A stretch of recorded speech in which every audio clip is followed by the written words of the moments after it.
So you have a kit, but you're not sure how to start building it.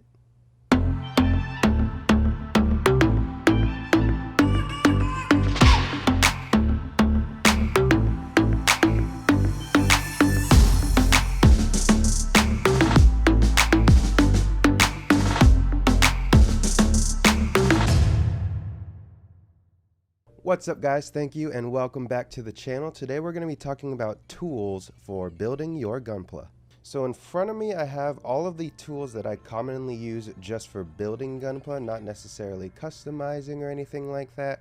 So I'm going to go ahead and give you a rundown on what I use and how I use them. We're going to start off with everything I use to cut the parts, and I'll go ahead and bring you guys in so you can see up close what exactly it looks like. Okay, so here I have the two nippers.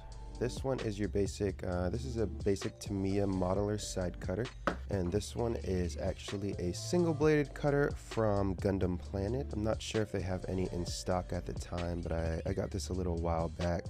So as an example, I'm going to be using this gray runner from the MG Zaku that I did an unboxing on, and we're going to cut some parts out. So this basic side cutter I usually use to cut the parts out from the runner, like so. And we can take a look and see what the cuts look like right there. So they are somewhat jagged. There are some stress marks on the parts. And with a single bladed nipper, I don't know if you can tell, but it actually has a blade on this left side. And on the right side, it has a slightly flat surface. Can't really get it into focus there. There we go.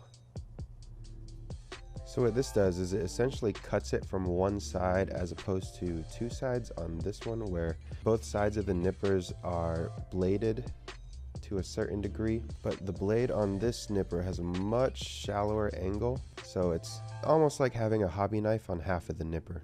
So cutting with this, I usually cut as small amount as I can, just like that. And if we take a look at the part, there are fewer stress marks. It's a cleaner cut, and you can't really tell unless you're cutting with it, but it's also a lot smoother. Now, a lot of people, when they're using these single bladed nippers, what they'll do is they'll actually cut flush to the part. That's something that they're really good at. So they'll make one snip here, and then flush it up with the part and make another snip. And so there's the finished product with getting it cut right next to the part. So next up, with the hobby knives, I actually have three. These are X-Acto knives. I get them because they're pretty cheap, pretty easy to find anywhere, especially at your local hobby store. So the three different types I have the most common type of blade. It's just a regular slant.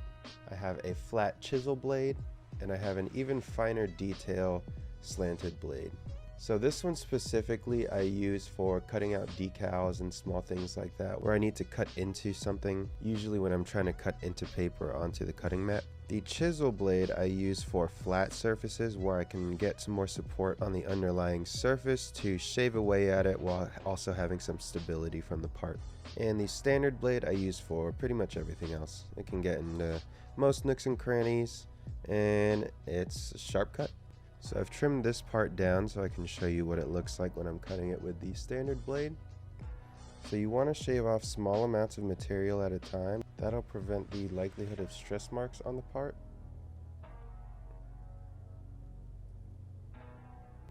And when you're cutting the part, you can kind of run the blade across it just to feel how much material you have left. If not, you can always just scratch it with your nail or something like that. So here's an example of a flat surface. I can tell that it still has a nub left, so I'm going to go ahead and get the chisel blade. What I'll do is I'll line it up, and then I'll lightly push it over. You don't want to force it too hard because you might end up stressing the part or cracking the part. So I'll go over it in one direction, I'll flip it around and shave it in the other direction. And so there we have a completely removed nub mark. And the last blade is pretty self-explanatory. Like I said, I only really use it to cut out decals. Like so. Okay, next we're going to talk about sanding sticks. Now these are pretty self-explanatory. You can get a kit of these off Amazon for 5 sticks for probably somewhere around $10. The main thing you need to worry about here is you want to have different grits. So I have a coarse grit, I have a medium grit, I have a fine grit, and I have an extra fine grit.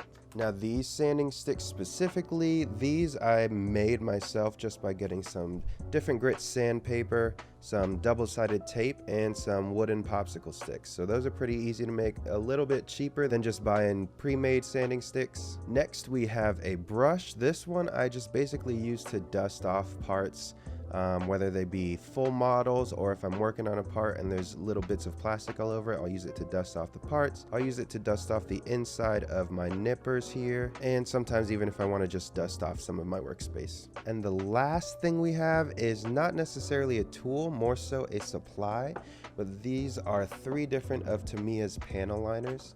So you can either get these as markers, you can get them pre-made like this, or you can make your own using enamel paint. I believe enamel paint would be the cheapest option. What you do for that is you essentially thin down your paint enough to where it seeps in through the cracks all nice and easy. If you want a video on panel lining, let me know down in the comments. I can make that some other time. And of course, when you're panel lining, you're going to need some thinner to clean up all the excess. And out of all of these tools, I would probably say if I had to choose one, I would definitely go for the single bladed cutter.